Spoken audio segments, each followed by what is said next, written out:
Hello mga mi, this is Mommy RB at mag-share na naman po tayo ng information all about Saudi Family Visit Visa.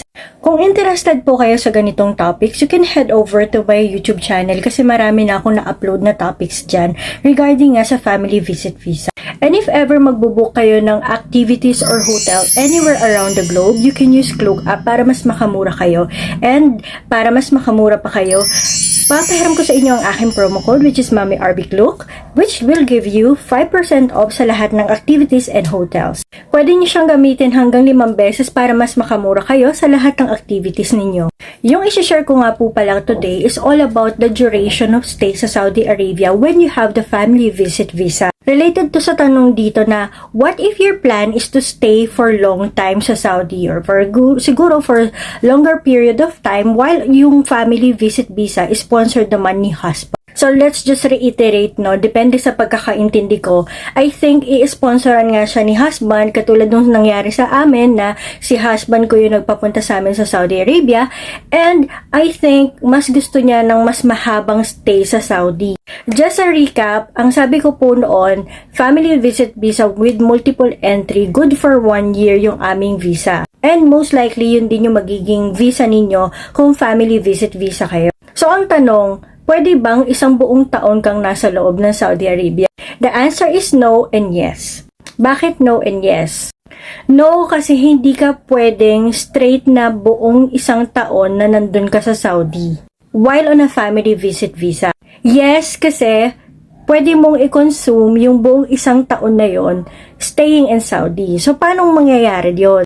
Bali, yung Family Visit Visa po kasi, maximum of 3 months yung allowable na stay natin doon. So, for example, sa case ko, pumunta kami ng anak ko doon noong December 15, if I'm not mistaken, ganyan. So, kung gusto ko i-maximize yung 3 months na allowable stay sa Saudi, pwede kong gawin yon 3 months or 90 days. Tapos, pwede akong umuwi siguro mga bandang March na. The reason why na hindi ko ginawa ay kasi nga nag-aaral na yung anak ko at syempre may pasok sa eskwelahan.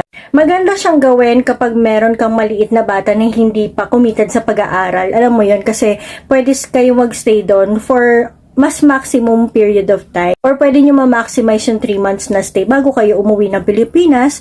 Or eto na nga. Ang kailangan kasi niyan, 3 months ka lang nag-i-stay sa Saudi, then you need to exit. Pag sinabing exit, dapat lumabas ka ng Saudi. It's either umuwi ka ng Pilipinas or you travel to a different country, then go back to Saudi. So, magre-re-entry ka nun sa Saudi. Kasi pagbalik mo nun sa Saudi, ang mangyayari nun is panibago na naman yung entry mo, which will consume another 3 months or another 90 days. If nakapunta na kayo ng Hong Kong and Macau, ganun din kasi siya. Pag pumasok kayo sa Hong Kong, meron kayong validity date doon kung hanggang kailan lang kayo pwede magstay. Ngayon, pag nag-cross border ka pa Macau, pagbalik mo ng Hong Kong, mas extended yung stay mo sa Hong Kong kasi nga, nag-exit ka. So, technically, ko-consider nila na bagong pasok ka ngayon sa Hong Kong. So, ganun din yun sa Saudi, na parang i-reconsider nila na bagong pasok ka sa Saudi kasi nga, umalis ka, lumabas. So, technically, ganun yung ibang ginagawa nila or sometimes ngayon, umuwi, kagaya ko, umuwi ako.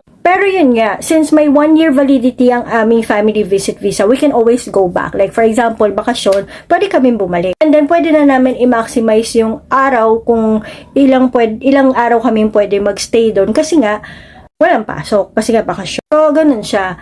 That is, if naka-Family Visit Visa kayo, so you really need to exit then re-entry. So, medyo matrabaho siya kung exit and re-entry. Pero kung sa inyo, nasa sa inyo yon kung gusto nyong umuwi ng Pilipinas within the 90 days na allowable stay sa Saudi, or gusto nyong mag-travel kasi syempre mas maganda rin naman na mag-travel sa ibang country and at the same time para mas ma-enjoy nyo as family yung pag-i-stay nga sa Middle East, wag nyo lang talagang i-maximize yung 90 days kasi syempre mahirap na. And then hindi talaga pwedeng i-maximize na isang buong taon kang nandoon.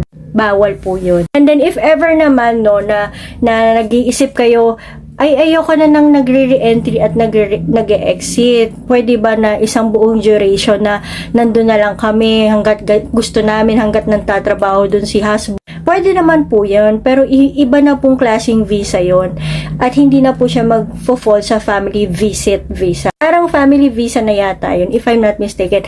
Hindi ko sure yung term, pero I was able to research about it.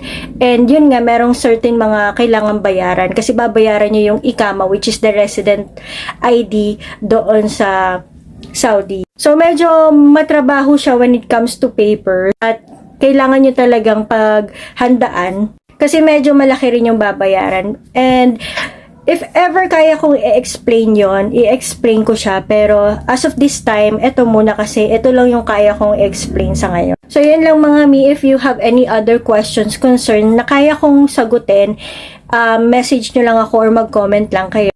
Itatry ko yung sagutin. And if ever you were able to get your family visit visa for Saudi Arabia through the help of my videos, please let me know and I will be happy for you. Yun lang mga mi. See you on our next video.